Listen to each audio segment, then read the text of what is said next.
Hey, Becoming Me. I am so excited to introduce you to my warrior friend, John. John, welcome to Becoming Me. Thanks so much. So honored to be here. Hey, I am honored to have you here, especially because I randomly sent you a LinkedIn message asking, would you be on my podcast? And you were like, yes. And here we are. And I've heard some podcast interviews with you, a little bit of your story. And I'm just so excited for you to unpack your journey with Becoming Me.TV. Yeah, honored. I mean, again, that is kind of the world I live in. So the LinkedIn message was not random or weird or creepy. I'm like, this is awesome. Let's be a part of it. So thank you for the invitation. Well, thank you for saying yes. And if you were introducing yourself to a new friend, like how would you introduce yourself? Who's John? Yeah. Yeah. Two words. I don't know if you've heard of Jamie Winship, but he's got a book called Fearless, and it's all about identity. And he would call himself a militant peacemaker. And Okay. last year I was like, okay, God, is there like a specific name or like, is there something like, if Jesus walked into a room, like, what would he call me? Like, what would he say?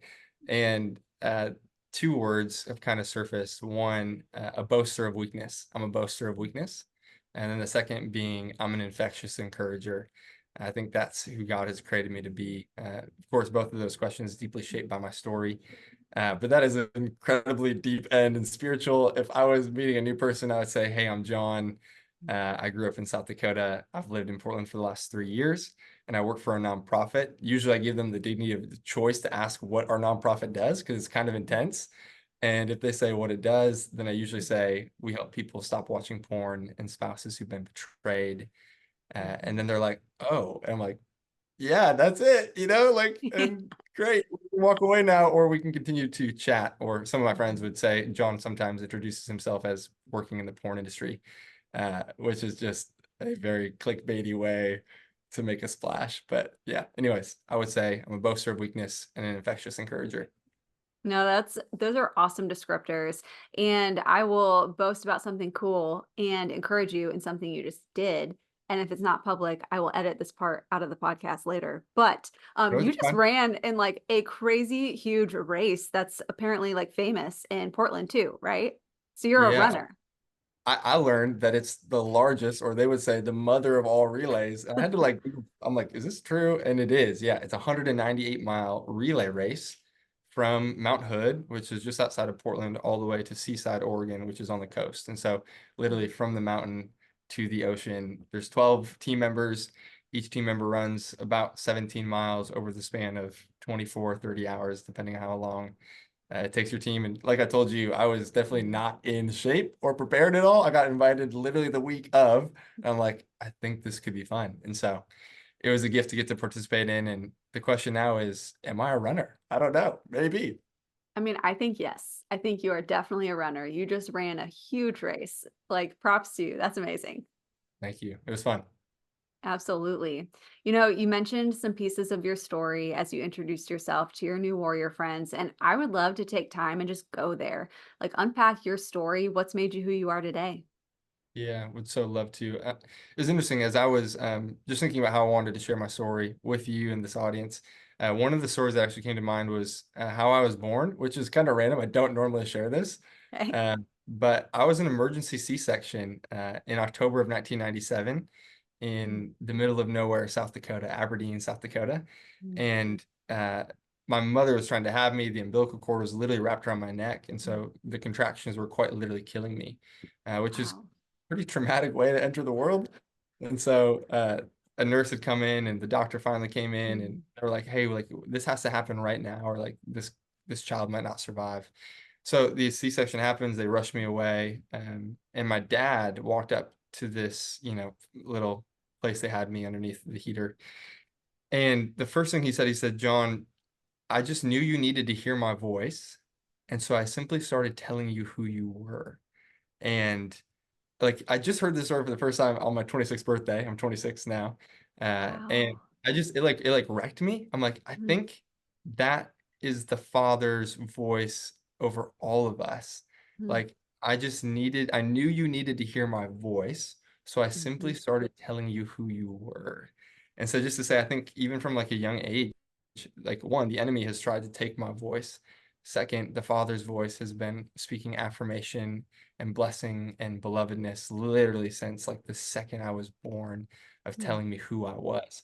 And I think that just kind of sets the stage of the search for identity, wrestle with identity, and how that's all now landed me here in Portland, Oregon. So I grew up in the middle of nowhere, South Dakota. And I mean that like a town of 600 on a farm and ranch. Like I thought going to Walmart once a month, like making an hour and a half drive to get groceries was normal. And then I'm like, oh, like most people live with a Walmart in their backyard. This is crazy. And it was on this farm and ranch that my dad was an elder at our local church. And so I did not grow up as a pastor's kid like you, but he was also our volunteer youth pastor. And so I'm like kind of a PK, but I'm not a PK, but for sure had that experience. My mom led Bible studies, and I've got three younger brothers. The middle two are both married, and the youngest is about to be a sophomore in college. But it was on this farm and ranch that as I was growing up, my mom and I were doing a homework assignment when I was 9 or in the third grade. And as we were scrolling through Google Images looking for a photo of a flower, photo of a topless woman appeared, and my mom quickly scrolled away. And I'm like, wait, what was that? And she said, nothing you need to see, which was true. I was 9. And yet this moment buried two seeds, one of curiosity and one of doubt of, is my mom really good? And does she have my best interests in mind and what is out there? And so 30 minutes later, 9-year-old John went back upstairs, found the photo. And as I found it, my mom walked up the stairs behind me to find me. And it was here that, if I'm being honest, she responded in a lot of anger that led to shame. And if I'm being honoring, she responded out of simply not knowing. Like she wasn't equipped. She wasn't taught how to respond when you find your 9-year-old looking at porn. And so that moment taught me that sexuality is bad. And when I look at it, I'm bad, shame. And so if I ever look at it or engage or think about it, or if I'm ever interacting with this again, nobody can ever know. So even at 9, there was a sense of duplicity that was setting into my story of who I really am, the God-given identity, the first story that he told about me, the truest story he told about me, wasn't really acceptable or lovable. But if I could perform and perfect, I could then earn love. And so even at 9, I began what I would say like a life of duplicity and hiddenness. Again, growing up in a Christian home, knowing very much like that sex was apparently really, really bad and then really, really good after marriage. I'm not quite sure how that works, but it just magically changed. And so at 13, I was given an iPod Touch, which I thought was access to the world, but only led me to slavery. Ironically, they wanted to name Safari, like the Safari browser on your Apple device. They wanted to name it Freedom, which seemingly would have been really fittingly ironic because it led me to the exact opposite. And it wasn't a safari of animals in Africa, but it was a safari of nude searches and dopamine, which ultimately led to addiction. And so I began using pornography behind closed doors as well as masturbation as a self-soothing coping behavior, thinking like all the rejection and the outcast, because I was the Christian kid who wasn't drinking, who wasn't partying, who wasn't having sex, and hearing things like, if you're not having sex, no girl will ever want you. And if you're not having sex, like, then maybe you're gay. All of this deep rejection, but porn never rejected me. It always accepted me. And it affirmed me, even if it was in fake and false ways. And so it was at 16 that my mom was suspicious of all the times my internet tabs were changing as she was coming into the room, and the history was magically cleared, and I was doing nothing the whole hour on the laptop. That she handed me a book from Focus on the Family about teen and sexuality. And I'm like, if she sees me reading this book, Emily, she'll know that I have a problem. Like, I can't let her see me reading this, because if I'm reading it, then I'm looking for hope. And if I'm looking for hope, that means I'm hopeless. And so I stayed up late at night or early in the morning, and the first part of the book said, don't have sex. And I'm like, I'm crushing it. Like, I thought this book was going to be convicting. I'm just getting complimented. But then the second part of the book said, if you're caught in porn, you must tell somebody. And I closed the book and thought, I could never do that. Like, that's the last thing. Again, all the way back to that moment at 9, if I'm interacting with sexuality, I can't let anybody know. Why? Because then they're going to respond in anger and shame, and it doesn't go well. This limbic moment, memory and emotion tied at 9, is now informing my decisions even at 16. And so here, somehow I had an ounce of hope that night, and I opened the book back up, and it said, tell a trusted adult, a father figure, or a youth pastor. And as I've already alluded to you, all of those happen to be my dad. I'm like, God, I get it. Like, you want me to tell my dad, that's the last person on the planet that I want to tell. And somehow that night I said, God, give me the courage to tell my dad I watch porn. And I wrote that in the Devo. I closed the book. I'm like, Emily, if anybody ever finds this book, like, I'm dead. Like, I can't believe I just put that in writing. It's like dear diary. Like, I hope nobody finds this. And for the next 2 weeks, I would pray that prayer, and I would take 2 steps up the stairs with the hopes of telling my parents, only to hear them at 11 p.m. praying for me and my future spouse and my 3 younger brothers. And the noose of shame was just so tight over my soul. If they knew who you really were, shame. And if they'd known what you've really done, guilt, they wouldn't look at you and they would never love you. And I would literally break down in tears, and I would walk back to my room thinking that could never be my story. The mask would come back on, and I would take that deep artificial breath of safety, the only kind that comes in hiddenness. But it wasn't real. The mask was killing me. And the spirit was waging war, saying, no, no, you can be really known, really seen, and really loved. I promise, I promise. Just trust me. But I couldn't. I was so stuck. And so 2 weeks later, my dad comes into the basement. Again, grew up on a farm and ranch. He's going to go feed the cattle. He's like, what are you doing? I'm like, stop. I'm reading my Bible. Get away. He's like, what's that book? I'm like, don't ask. And he's coming towards me, and my heart's just pounding. And it's like, kind of like that slow-mo moment in the movie where it's like, whoa, whoa, whoa. Because he like opens the book and doesn't flip a page, and opens the page in which I had written the prayer, and he reads it. And then he looks up at me and says, you watch people having sex? And it was the first words of reality that had been spoken in my life in 4 years, because I was so steeped in deception. Because the first person you deceive is yourself. This isn't that bad. Everybody's doing it. It's not, it's okay. Like, I'm not hurting anybody, right? All of these lies. And my dad's like, you're watching people have sex. I'm like, oh, like, that's what I'm doing. And I'm just weeping, and all I can say is yes. And he says, you know, this is a sin. I said, Dad, I know, but I'm so stuck and I don't know what to do. And he stood there for what felt like forever before he said, I'd love to help you. And I said, I desperately need it. And so from 16 to 18, he began to ask me on a weekly basis, how are you doing? To which I would say, I'm fine. Emily, I don't know if you've ever said that, or if anybody listening has ever said that, but man, I said that for so long, but it wasn't true. I now know that fine is simply an acronym for feelings in need of exploration. And I had a lot of them, but I didn't have the tools to go out and find them or to name them. Emotions were bad. Like, emotions weren't to be trusted. I couldn't cry unless I was bleeding. Like, but I've got a lot of internal pain I don't know how to talk about. But pain, what's that? It's not a real thing. It's just, again, all this suppression. There's a great philosopher who says, when you bury emotions, you bury them alive, only to come back stronger one day later in your life. That's Andy Mineo, Christian rapper. And it's just true. It's like so true. Like, that's exactly what's happening in my story. And so to end high school, I began lying to my dad again. I couldn't stand to let him down. I had gone back to porn. And I thought, man, I missed the boat. God, you answered my prayers. And you came in this rescuing type moment. And somehow you weren't even big enough to save me. And I guess I'll just be an addict the rest of my life. And I guess I'll never find this beautiful woman to do life with, because I'm just going to have this secret addiction, like all of this despair and hopelessness, and simply saying, like, God, save me from myself. Like, I don't even know if life is really worth living. It'd be so much easier if this just went away, if I just went away. And I don't think it was suicidal ideation, but it was definitely thoughts of despair for sure. But I'd say, Emily, man, as I talk with people who are wrestling with pornography addiction, suicidal ideation seems to be such a common thread of, like, this would be the enemy saying, it would be easier if you just weren't here. So you should end your life. And I'm just going to say, if anybody's hearing that, or if you're in that position right now, you are so worthy of love. And there is so much redemption on offer through the blood of Christ. And to say, please do not give up. Like, LinkedIn message Emily or myself, please. Like, you are worth living. You are so worth living. So at 18, I went to a Christian camp called Summit Ministries in Manitou Springs, Colorado, which is all about worldview. Emily, I love that your worldview is about becoming. It's awesome. And this camp was all about worldview. And I showed up and they're like, who are you? I'm like, I don't know. It was the first time I was outside of my last name or my small town context or my past. Like, it's that pastor of that church. It was just like, who is John? And I had no idea. I'm like, I literally, like, I like froze. I'm like, this is crazy. You don't know who I am. And here Sean McDowell came in to speak about porn. And I'm like, record scratch moment. Like, Emily, Christians can't talk about porn, not in your church, not in my church. Like, we're not talking about it. Nobody's talking about it.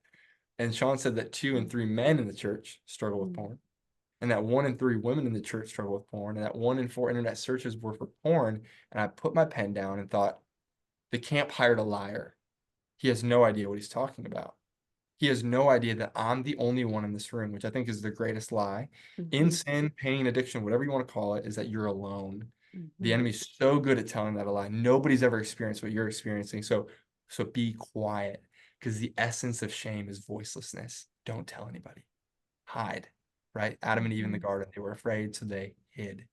So it was here that we went to a testimony breakout room later that night, and the college student shut the door and said, anything that's said in this room stays in this room.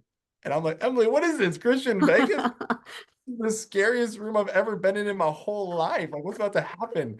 And then he simply said, I'll go first. I think is a really simple definition of leadership. Go first. And he went first in vulnerability. And he shared his own story of sexual brokenness, ending in tears, saying, I don't think God could really use me. And I'm like, this guy's the camp counselor. Like, he can't be crying. His title is counselor. Like, what am I supposed to do in this moment? And the Pharisees coming out, and me, I'm going, the camp missed this guy in the interview process. Like, they totally botched it. They have no idea he's a porn addict. And then the Holy Spirit simply said, John, that's you. You're the one I love. And it's the messed up, broken version of you that I love, not the mass of perfection or performance. It's the real you. And if you don't get honest in this moment, that will be your story.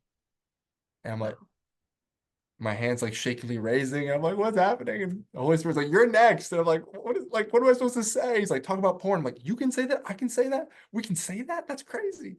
And so for the next 5 to 10 minutes, I puked out a similar version of this story, just shaking and weeping because guilt and shame were leaving my body for the first time in 6 years. And it began to feel like freedom. It wasn't freedom, but I think it was the beginning of freedom. This invitation to radical honesty into the pathway of confession and community that is transformation. And then 5 of the 6 guys in that group, we were all 18, had all grown up like PKs, like you, Emily, and they all had the same story. And I got so righteously angry. Like, I'm feeling it right now in my body. I'm so righteously angry about the silence in the church that is killing guys and gals because we're not talking about sexuality. There's this great quote by John Quincy Adams who says, the day goes to the best storyteller. Like, you will win the day. The best storyteller wins the day. And the reality is that our culture is telling a much better, louder, bigger, flashier version about our sexual story. But the reality is that God's story is best. We're just not telling it. It's like, can somebody please stand up? Like, can somebody stand up and tell God's story for sexuality? Because we're missing it. And it's better. And the better story wins. And in that room, there's a better story being told. One of vulnerability and honesty and confession and grace. And that room that I thought was the scariest actually became the safest and the most sacred. And I would not be here where I am today without that room. And I've told that leader, who is a 22-year-old college kid, what he means to me. It's like, you have no idea what happened spiritually in that moment. Like, literally, my voicelessness was cut. I put voice to shame. It lost its power. And then a week later, I called my dad from camp saying, I want free. And he said, from what? I said, from porn. He said, so you've been lying to me? I said, yeah, I have. He said, John, what do I have to trust? What do I have to believe? I said, you have nothing but trust my actions when I get home, because I will act on what I believe. At Piers I, we talk about our heart being our core beliefs, our head being our thoughts and feelings. And these things are indicating or driving our behaviors or our hands, our heart, our head, and our hands. It's holistic. But I wasn't given that paradigm growing up. It was just the hands, right? If I install covenant eyes, if I install accountability, if I have that one weird conversation weekly called accountability with that one guy over coffee where he asked me questions I don't really like answering, and I say, I tripped, I fell, I stumbled. What does that mean? I don't know. But that's what I was saying, but it wasn't life-giving because it wasn't holistic. It wasn't about my core beliefs from those moments that had shaped me and molded me.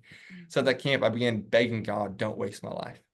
God, I know I've really messed it up, Mm. but if you could redeem this, this would be the story that I tell the rest of my life. If you could redeem my pain and my wounds and my Mm. shame, I will be the one who puts voice to others' voicelessness. I will be the one, remember back in the story, the enemy trying to literally take my voice. Like, Mhm. I will put voice to something that the enemy doesn't want me to talk about. Like, I will be the boaster of weakness. God, if you redeem this, I'll boast about my weakness the rest of my life.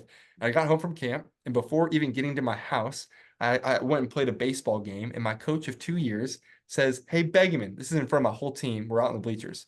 "Hey, Begeman, did they tell you to kill all the homosexuals at that camp?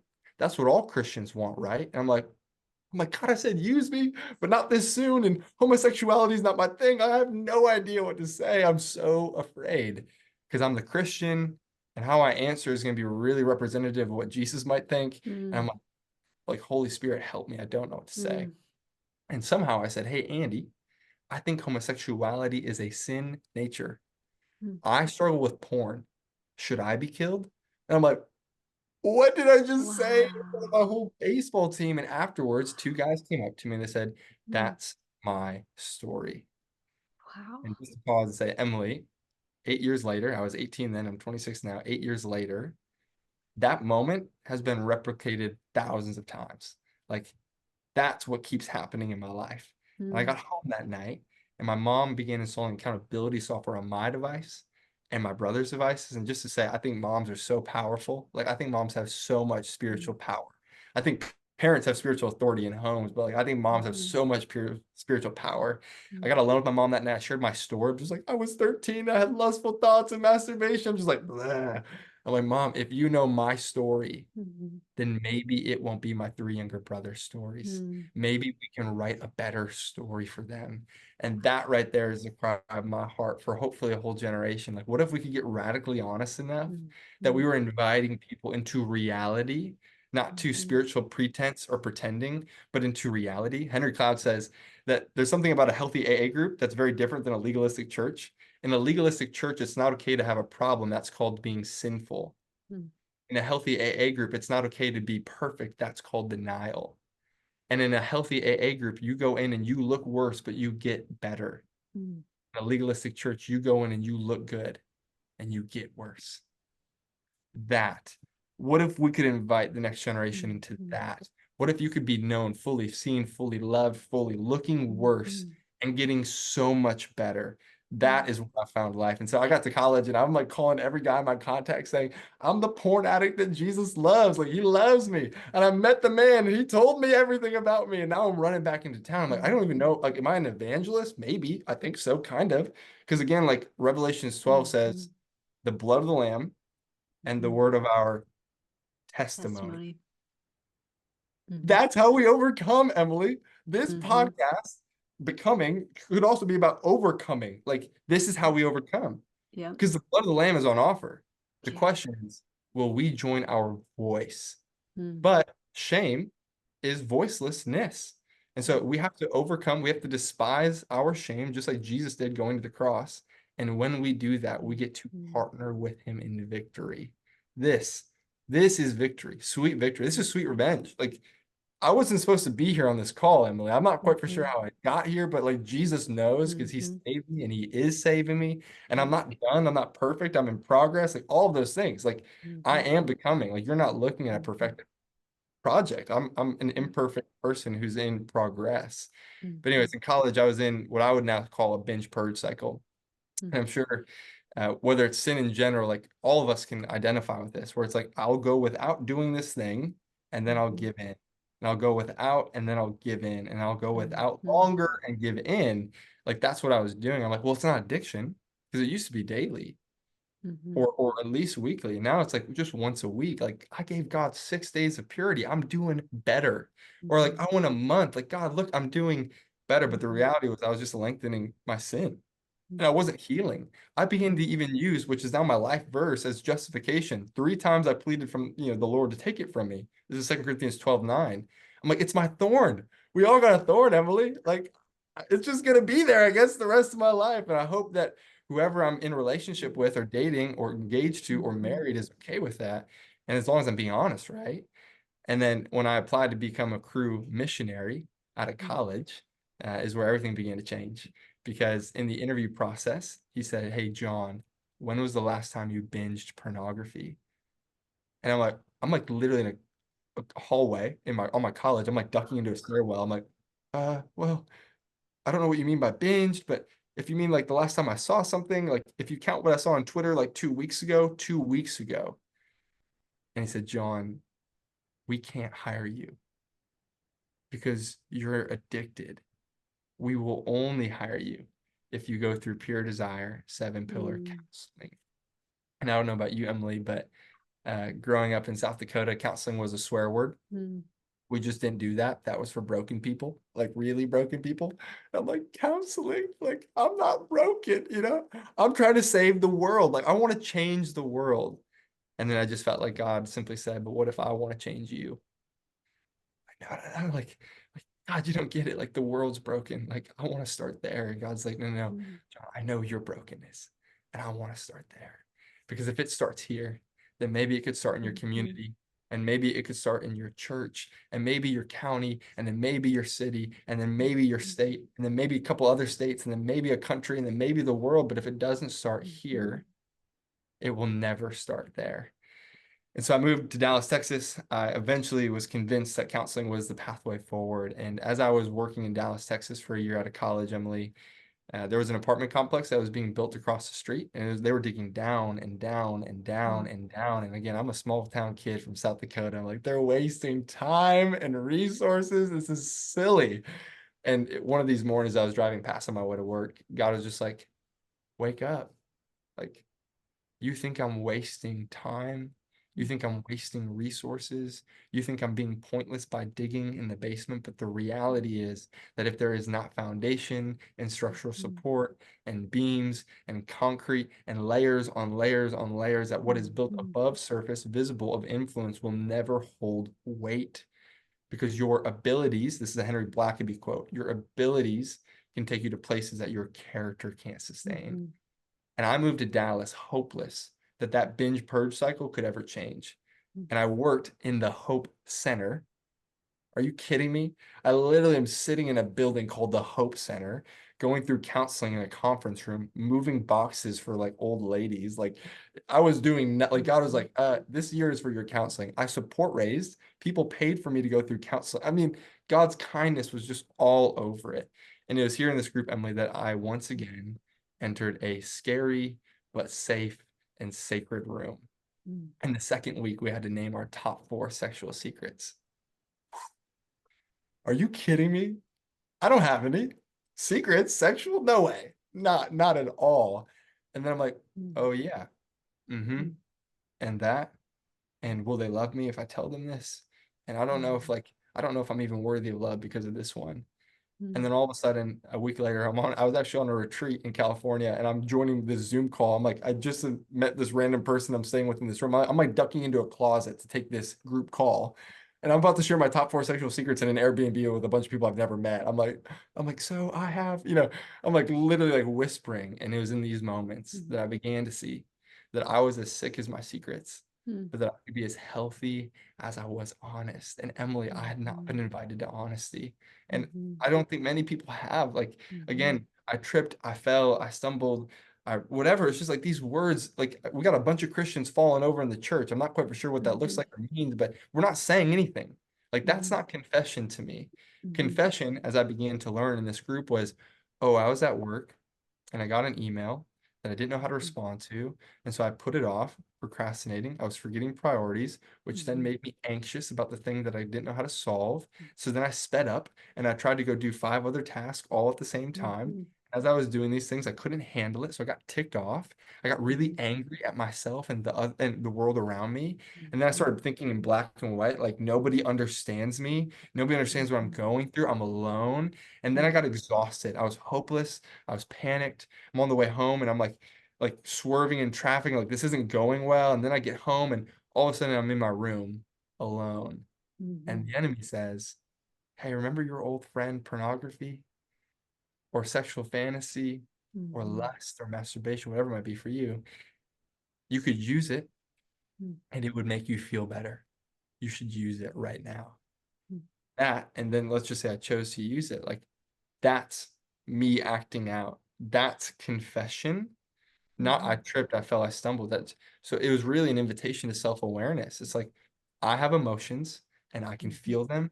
And when I name them, I can actually move in health and freedom. I don't have to stay stuck to them because I was given the paradigm that you can't feel them. But again, they began to control me because I wasn't naming them. But in Mhm. naming them, I could invite Jesus in, begin to unpack and actually find healing. And then there's Mhm. a lesson, and it's kind of ironic because I'm currently leading a group, and this week is Pillar 3, Lesson 1, which is in your top 10 pain. I'm like, guys, this is an important week. And it's here that I began to see that though I grew up in a good home, that I had pain. And it was Mhm. this pain that Jesus wanted to touch and heal and do something about. That the gospel wasn't just good news one day in eternity, but that the gospel was the good news that Jesus came to rescue me today from the pain that I'm living in. And it was here that I began to identify that that moment with my mom at 9 was actually probably one of the most painful moments of my life. Mhm. Why? Because of the shame. That's the moment that solidified I'm bad and I'm not worthy of love. And so I better hide. Mhm. And it was 7 months into this counseling journey. I was still in Dallas at the time. And I called my mom and I was telling her about big T trauma and little T trauma and wax and lax and all these things. And she's like, John, is there any trauma that I've caused in your life? And I'm like I literally lost my breath. I didn't know what to do. And I'm like, Mom, I love you and I've forgiven you, but I love you enough to share this moment with Mhm. you. And I walked her through the moment. And at the end, she said, John, will you forgive me? I had no idea what I was doing. And I'm Mhm. like, Mom, I've forgiven you thousands of times. And I'll forgive you thousands of times more. Like, I love you so much. And it was here that I began to Mhm. see that pain that is not pain that's not transformed is Mhm. transmitted. My mom had been wounded, and it was her own pain that led into that moment. Mhm. And I'm just going, man, it's similar experiences with different outcomes. Like that's how we get healed. Like I actually think I had to go back and share that story with my mom, or else it wouldn't have been processed. In addiction or in sin, we cope with life. We run away, we Mhm. hide, we isolate. But in health, we process things, and getting to invite my mom into that moment was incredibly vulnerable and scary and Mhm. intimate, but also so healing. And so I just say, I think healing happens in moments, Mhm. and I think healing happens over time. I think both are true and both are really beautiful. Mhm. Again, to your word of becoming, I think that's how we become. It's like Mhm. we show up and we say yes in moments, and we keep showing up and doing the work over Mhm. time. So just to bring this question to a close by saying, the next year I began leading other young adults, saying this could be the greatest gift you give your wife before marriage, specifically young adult men, that you wouldn't blow her up in a marriage with addiction, but that you would bless her with so much health in generations to come. Because again, I had probably never been more than a month without some sort of sexual acting out. And in that first group, I went over 10 months. Like, Emily, I didn't even think that was possible. Like, God began to literally, my Mhm. impossible became reality in the process. I'm just going, what if this could be so many other guys' reality? And so Mhm. that's what the last 3.5 years I've looked like a lot of leading groups. A good friend works up in Jacksonville at the Tim Tebow Foundation. Mhm. And at one point, I was living in Florida, and we had pitched to them before Portland that if they wanted to fight sex trafficking, they had to fight pornography. And if they wanted to fight pornography, they had to help the Mhm. church because the church was haphazardly fueling both. Mhm. I said, we get it, but we don't want to reinvent the wheel. Who is actually leading men and women to healing? And me and my friend said, pure desire. So we reached out. At that point, they said, we have a job opening for a donor manager. And I'm like, that's crazy because I've never raised money for a whole organization. They're like, you should apply. I'm like, that's not how this works. And they're like, now you're hired. I'm like, I really have no idea how this is all happening. But I do know this, that I am so passionate about people's stories. And I think that behind every Mhm. gift is a story. And I think Mhm. your story matters, which is why this podcast was a no-brainer. Like, oh my goodness, yes, stories are so important. And it's not just the story, but it's the Mhm. stories that make it up that we get to process and unpack and work Mhm. through, identify the core beliefs that Mhm. are driving thoughts and feelings that are creating or basically establishing our behaviors. And it's in doing that work of going backwards to go forwards that we find healing. And so that's how I landed here in Portland. The last 3 years has been just an insane gift Mhm. from God, learning a whole lot about the Holy Spirit, openness to, I would just say, more of the kingdom away from maybe my cessationist Baptisty kind of roots of like, oh, I think there's more, and it's really beautiful. So Mhm. Portland at one point was really dark and scary. I'm like, I never want to live there, and I don't know why I'm moving there. And now I'm like, I don't know if I ever want to leave. Like, Mm. God is on the move in this city. And I think we're just in the inklings of what he wants to do in a really big, large way. Whether that word is revival or awakening or outpouring, I'm not for sure. But I do know this, like I want to be a part of it. I want to keep showing up and saying yes to whatever God has. So that's my story. Powerful. Oh my goodness, so many drop the mic moments. I was just like on the edge of my seat. And truly, like, thank you. Thank you for sharing your voice. Thank you for sharing your story. I know that you shared over years, you have been having countless and countless times where you are very confident and comfortable sharing your story. But I also know a lot of people watching are like, I could never imagine sharing the story John just shared. And so Yeah, it yeah. takes a lot of bravery and courage for you to continue to share your voice and inviting other people into freedom. And so I honor you for that and say thank you. And to kind of transition into a light question, are you a coffee drinker? I am, Uh, and specifically in Portland for sure. I would Yes. hope so because, Yeah. you need some coffee. And the people who answer no to that question, I kind of am like, okay, we can still be friends, but I don't know how deep our friendship can be now because I love coffee, right? Like And apparently so we're gonna be doing tea, and I'm not quite for sure what that is, but okay. I know, for real. Or then the best answer is like, I only drink water. I'm like, Oh, well, you healthy person, you. That is so yes. good. Yeah. Right? So how do you drink your coffee? Yeah, such a great question. I think as simple as this word is, being in a coffee city like Portland, to show up and say drip has been such a gift of like to experience actually what coffee was meant to be. Of Mm, course, like a mocha is incredible, or the vast variety of what you might get on a menu. But yeah, I really enjoy it. It's like, oh, mm, like Portland coffee is like really cared for and crafted well.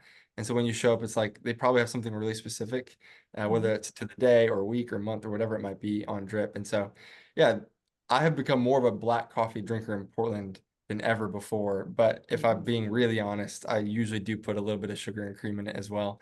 But yeah, Portland, I mean, mm. if you haven't been, you need to come. And if you come, you need to spend like a couple countless mornings in a variety of different coffee shops. So The yeah. Portland coffee tour. You can see it Oh, happening now. yes. Perfect. Really. Yeah. Yeah. Okay, so if somebody was coming to Portland and you're going to a coffee shop, you're ordering some drip black coffee and you're ready for the full experience, right? You guys have your coffee, you sit down and you're chatting about life. What would you say to encourage this warrior friend on their own becoming journey? Yeah. One, I think it's really important to live from your story. Mm, And I hope that's the rest of my life that I don't be like I'm so prone to performance and perfection, even on this call, even the way I'm showing up, even the way I'm sharing the story. It's like I hope it's said mm, well, or I hope whatever. I'm just like, God, would you kill I mean, he cares. He loves that part of me too. But like, God, would you heal me?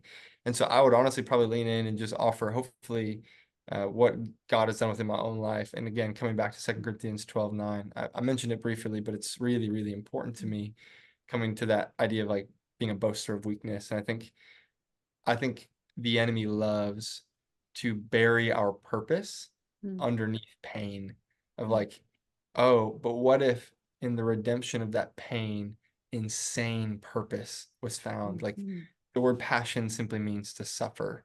And so it's just saying like, where have you suffered? And how can mhm, you now offer the comfort that you've received to others, right? That's all we're doing. Like that's all I can do. I can just show up mhm, and say, I don't know, but this is how Jesus met me, and I think he wants to meet you in the same way. And so mhm, that verse goes on to say that I will boast all the more gladly in my weakness, that the power of Christ might rest on me. For when I mhm, am weak, then I am strong. That's paradoxical. That's wild. That is an upside down kingdom statement. Like, sit with that. Like, mhm, that's not what our world is saying. Our world is saying if I have the right LinkedIn followers or posts or graphic or tagline or Instagram or TikTok or mhm, Be Real, whatever it is, like, mhm, if I'm of influence or if I'm of strength or success, like, that's power. And mhm, Jesus is saying, no, no, no, no, no.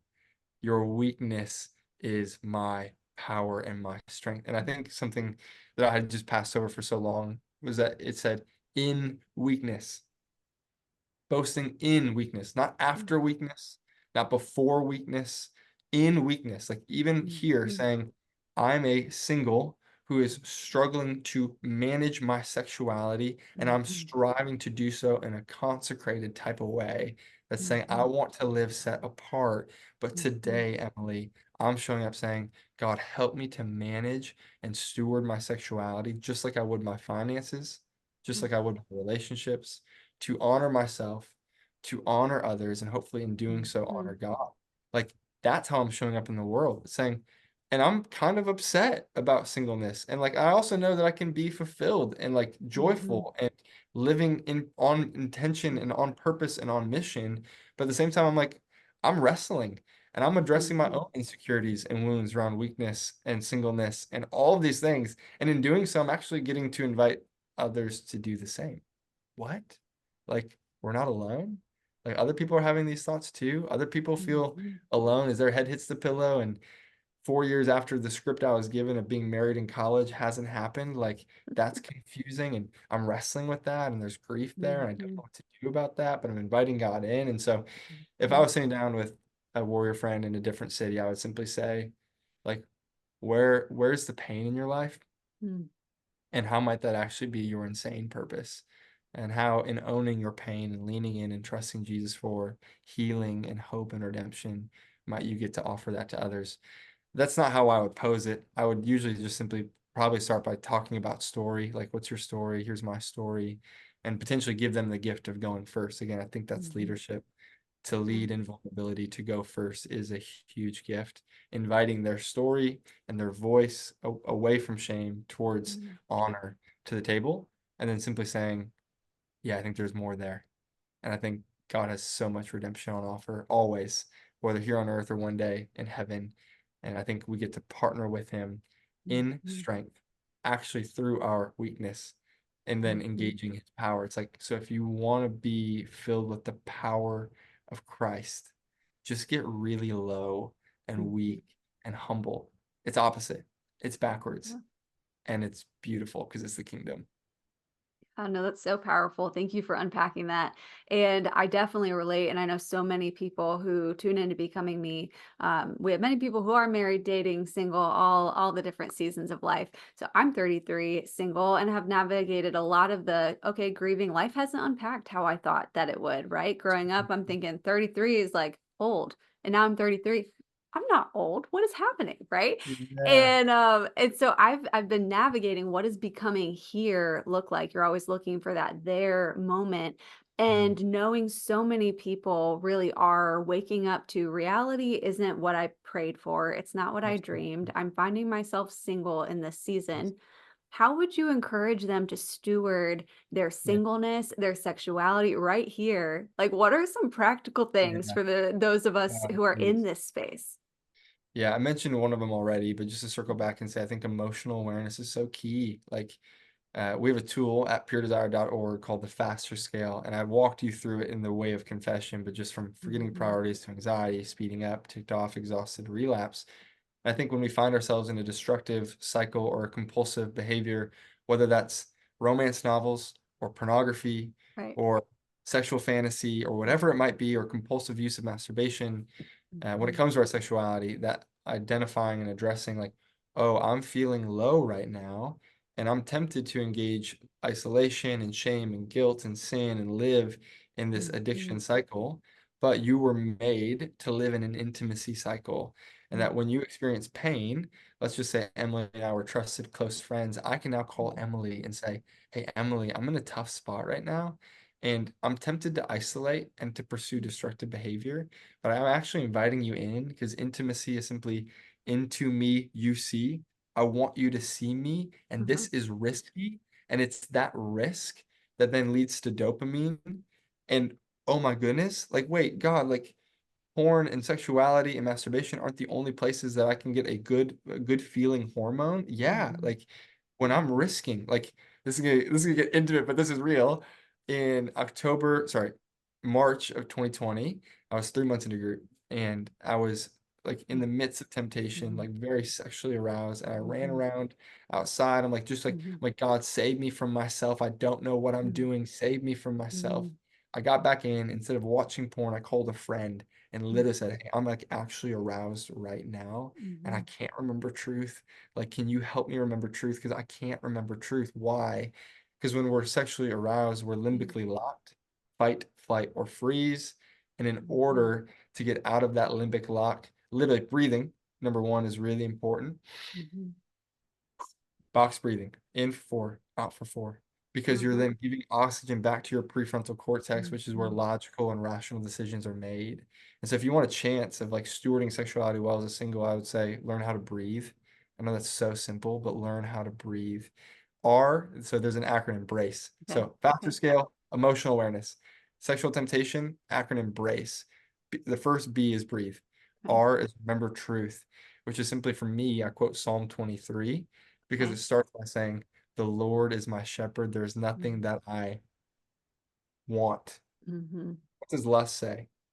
I want greatly. And so the first statement of Psalm 23, I think, is like the antidote to lust. No, God is my shepherd. I don't have to grasp for something right now. I don't have to manufacture it myself. Like, God, you are my shepherd, and in you is abundance, and I'm laying down in green pastures, and you lead me along still waters. You restore my soul. God, would you restore my mind right now? God, my mind is so jacked by the enemy. Like, it's being tempted to go away from reality. God, I need you to remind me of reality. Would you restore my soul? Lead me in paths of righteousness for your name's sake. Like, Jesus, this is about your glory. Your glory is at stake. God, would you redeem and heal me? You're with me in the darkest of valleys. Like, you are with me. You're present with me even now. You're not afraid of my sin. You're not afraid of my sexual temptation or my fantasy. You know all of me. You see all of me. You love me. Even here in this place, you prepare a table with me in the presence of my enemy, in the presence of my sin. And even here, your goodness and your kindness and your mercy will follow me all the days of my life. Why? For what? That I can be in your presence. This is the fulfillment. And I'd say if we're trying to suck infinity out of something finite like sex, maybe we were just for infinity. What? Are you kidding me? So in the presence of Christ is that bliss and that ecstasy. Where is that presence of Christ now? Emily, it's in you. It's in me. One another. When it comes to salvation, Jesus is all I need. But when it comes to sexual temptation, I need a brother or a sister in Christ to come alongside me, to bear my burdens, to care for me, to pray for me, to walk with me. Like, that's literally what scripture is saying. Like, he gave us one another. Why? Because you are reflecting even now the image of Christ to me. And this is healing. I'm engaging my story and you're engaging, hopefully yours, as you're listening. And this is healing. This is how we were meant to live. And again, then you lean into James 5:16, right? Like, confess your sins to one another. Why? For healing. Versus John 1:9, confess your sins to God. Why? For forgiveness. So vertical confession is about forgiveness. Horizontal confession is about healing, and both are needed. But I think we get really stuck in the one, like, well, I told God, but it wasn't really real because I wouldn't bring it to somebody else. And if I could bring it to somebody else, maybe there'd be healing. So from remembering truth, you move to A, which is asking God for help. And again, if I could be really practical, Emily, like, this is me laying down in my room at night, asleep or trying to fall asleep, and I'm lonely and I'm upset that I'm still single. And now I'm tempted to sexually fantasize about somebody or something in the world. Like, God, like, if I was with this person, and now I'm in this moment of sexual temptation of like, I'm wanting to act out, whether that's pornography use or masturbation, but it's like, but I don't want to go there. Those are places I've told myself I'm not going to go. Like, again, I'm trying to live a consecrated life. So in this moment, I can say, God, thank you for my sexuality. Thank you for arousal. You're not afraid of it. You gifted it to me. You created me with this. Like, you're not ashamed of my body. God, would you help me to steward my sexuality now? I'm tempted to sexually fantasize about this person. Would you show me, can you give me the ability to see them rightly? Not seeing them at all. Can you allow me to see them rightly, that they're image bearers, that they're reflections of you, and that to worship or to lust after them is really to idol worship. It's to bow down to something else that isn't you. So can I see them rightly? Help me to see them rightly. God, can you take this from me? I can't do this. I'm single. I know that your good gift of sexuality is made for covenant, and I'm not in covenant right now. And so would you allow me to steward my body well, honoring it, honoring their body, and even in thought and in doing so honoring you. So that's asking God for help. Mm. C is call a friend. I already mentioned doing that in my own Mhm. story, how powerful that is to speak reality in the moment, like out loud. And I would Mhm. just say, if your friend doesn't call, leave a voicemail. And and on that voicemail, tell them what you're committing to. Mm. That's repentance, changing of your Yeah. mind. I'm going to commit to not do this. I'm going to step Mhm. outside. I'm going to take a walk. I'm going to go get a Mhm. meal. I'm going to go lift. I'm going to do something that's helpful and productive and caring for myself. Like, Yeah. how can I care for myself now in this moment? What do I need? Because it's not sexual brokenness, but there's a Yeah. real need that's potentially going unmet. So what do I need? And I would just Mhm. say that if you can walk through that BRACE acronym, you have a really good chance at doing E, which is escaping. Mm. I think that we were meant for escape, as in like he said that there's always a way out. Like in the moment of temptation, he's always provided a way out. Will we choose it? When we enter that closet, this is a cool analogy of like Mm. we have clothes of righteousness and like Mhm. clothes of our flesh. And oddly enough, they're hanging really close together. Mm. And he gives us the choice. We have the dignity of choice. Will I live into my old self or will I live into the new man? And I would Mm. just say, man, that's been the last 4.5 years of my life. How do I choose the clothes of righteousness? Because he wants Mm. to undress you. He does. Mm. But God doesn't undress you to humiliate or to expose you. Mhm. He undresses you or he reveals things to heal you. And he doesn't Mm. leave you undressed. He then clothes you with his Mhm. righteousness. What? Are you kidding me, Emily? I'm like, I'm trying to wear clothes like you. I want white clothes that represent, righteousness, not the old Mhm. filth and rags I Mhm. used to wear, right? Like Mhm. we're the prodigal. We come Yeah. home and he's like, I have clothes of righteousness. I have a robe of righteousness for you. Yeah. And a ring and sandals and food. Like there is a table. The question Mm. is, will we sit in the presence of our enemies and will we trust God to lead us out? Because I think Yeah. he's that. I think he will. No, that's so powerful, practical, and encouraging for those of us on this single journey and stewarding our singleness and sexuality really well. I would love to hear you've mentioned Pure Desire, and it's a fantastic resource to tell us about it, how people can connect all the things. Yeah, I would love to. I would just say, often in the church, the answer to porn addiction or to struggling with sexual behavior that's unwanted has been stop it, try harder, memorize more, read more, pray more. They're spiritual answers, and I'm not trying to Mhm. demean them. I think those are beautiful pieces of following Jesus. I just don't Mhm. think it's everything. And so in Yeah. Pure Desire, we're saying, hey, this is a moral problem and it's a brain problem.